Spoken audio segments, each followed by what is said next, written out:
We say, it's very critical of course, but we say that our society as it is today puts a premium on mediocrity and niceness and, you know, being sweet and being polite, whereas we put a premium on being stroppy and being aggressive, but not in a way that kind of aggressive in a good way, aggressive like an animal's aggressive if it feels it, or like a kid is if it feels it.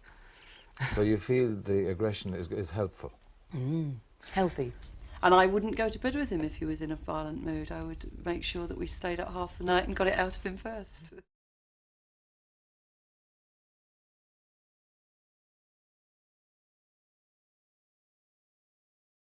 Utterly violently angry. I don't know why. Why do you feel angry? I just hate the way that you're talking about. Just hate the way that you're treating me. Why? I just hate it. I just hate the way that you're acting as if I'm nothing, as if you think that you're on top of me or something. I just hate the way that you're acting as if. What's so terrible about what I'm doing? Because it's just as you're dismissing me, as if I'm some little squirt or something rather, as if you don't like me, and as if I'm I don't like you at all. I don't like it. I just want you to stay there, and for me to stay here, and to just scream abuse at each other. That's just what I really want. I just want to just completely scream abuse at you.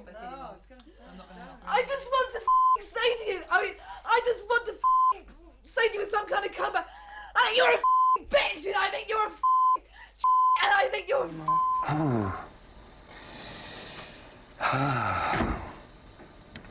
What they did to me was just made me really, really scared. And my parents didn't think it was strange because, like, they beat me when I didn't do what I was told either. So I just felt there was no one that I could go to show my feelings to. So I just stopped showing my feelings. I felt there was no point. I felt what they did to me was to make me into a totally passive person, unable to be angry about being beaten, unable to be sad about being beaten, because the other boys would laugh at me if I showed my hurt, or if I showed my anger at being hurt, I'd be beaten more. So, like, no matter which way I came out, I would still be pressed back in by being further suppressed and beaten. So neither my parents nor the teachers, both of them were the same. Both of them did the same things. So, like, there was no way of me coming out. There was no one that I could go to show my feelings to. They're just held back all the time in schools. They can't run because the roads are so dangerous. There's hardly any gardens or parks to play in. Mothers are really frustrated and taking it out on the kids. Fathers are really bored and fed up at work and come home and take it out on the kids. It is, the world today isn't built for children. Which is 100 times better than 100 times better than 100 times better than 100 times better than. Rob is somebody that I was with. He was my boyfriend about a year ago for a while, and he had a sort of mental breakdown and went into mental hospital as a result of being with me. Anyway, he's been living back in the commune most of the summer, and I've had absolutely nothing to do with him because I felt I didn't dare to. It was impossible to go anywhere near him because he was too mad. He was just really, really, really insane.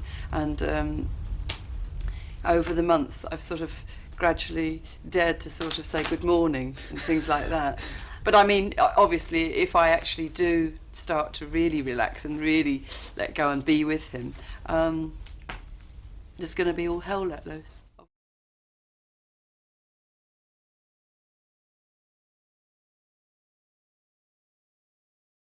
Yeah, it was my childhood. Like, I just didn't get any warmth. I just cut off from people, and I just couldn't let them in. And I just withheld, and I just stayed in myself. I owned most of the time and lived in bed sits, and I moved about for a number of years and just sort of left alone. I was just really alone, and somehow I was so desperate that I couldn't sort of get the friendship that I wanted.